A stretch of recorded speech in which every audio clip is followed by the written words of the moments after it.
And the rounds we're going to test out of this 40.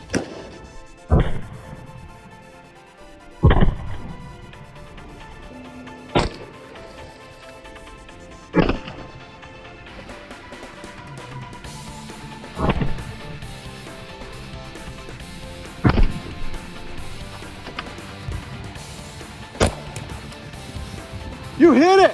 How is that all by yourself? That's awesome. Before we get into this, my great friend Waldo gave me this awesome tip. Look at this. This is, I mean, it's just your standard 9mm. I mean, this happens to be Blazer, but your 9mm plastic tray that's solidified all through there. Look at that. Your 223 rounds fit just, I mean, I shouldn't say perfectly, but they fit dang good in there. So if you need a good little cheap ammo tray, that's a good way to recycle right there. This is one of these 105 grain. I was mistaken out there. I thought it was like 125 or something, but it's a 105 grain Frangible training round. But that's 104 grains. All right, now this one that we shot through the water, it's not a hollow point. I suspect if it was a hollow point, all that would happen was where the water went in, it would probably just break off those tabs right off the nose, and then the rest of it, everything after the base of the hollow point would probably just stay a solid slug, just like this. So I would anticipate that's 105. Oh, 106.5. Wow, that is bull crap. That's not truth in advertising. So there's our Hydra-Shok. There's the little dingus end right there. We got that as 179.2 grains. So right here is the 180 grain Federal Tactical LE. I believe this is like a high shock round. It's not the HST. So that's got 174.9.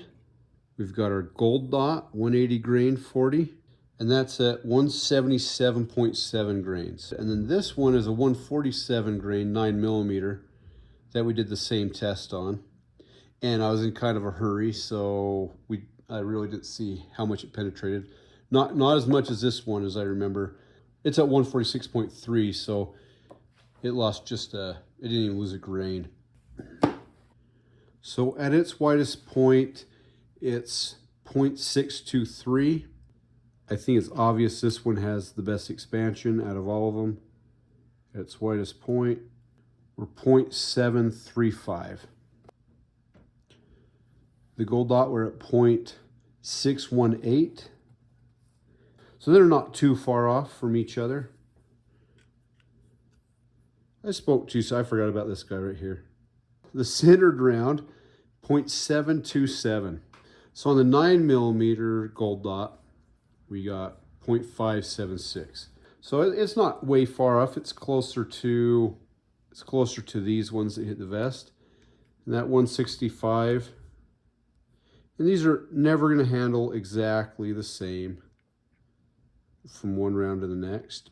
And the 165 is at 0.772 on its expansion. You want something that's going to dump a lot of energy really fast and be very potent and make the biggest hole possible. That's going to be your Federal Tactical right there, out of the ones that I shot. Your gold dot gives you not quite as massive expansion, and due to that allows it to penetrate a little bit deeper, actually considerably deeper in the tests we did.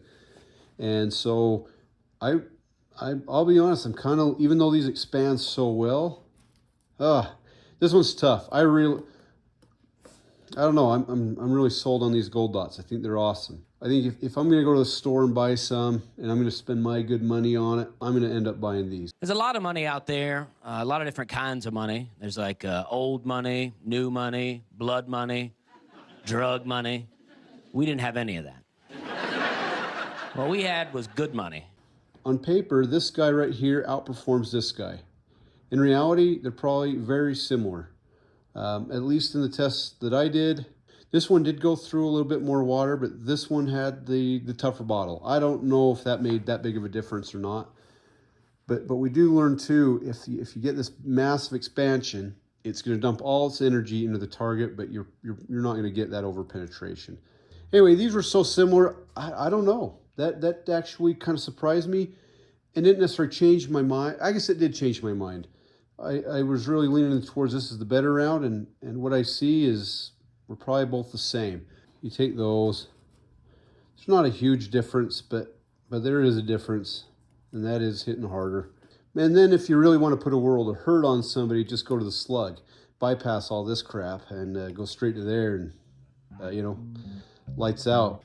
But what I really found out is now, instead of something I read on paper or I saw someone else do, I know what these bullets can do. I also know a little bit of their limitations a little better, and I know some of the pros and cons for each of them. And for me, that's a big deal. I don't know if this helped anybody else out or if anybody thought this was interesting, but that's why I did it. I would have, whether I was filming this stuff or not, I would have done these same exact tests. The main reason I went to the Levi's was I just don't have enough jugs of water to test all these out in the way that I would with just a hydraulic test. And I don't know if that became an unfair test or disadvantage or advantage, whatever it is. But it did allow me to do more tests with the resources that I have. Anyway, have a great night. Thanks for your time. Keep your stick on the ice.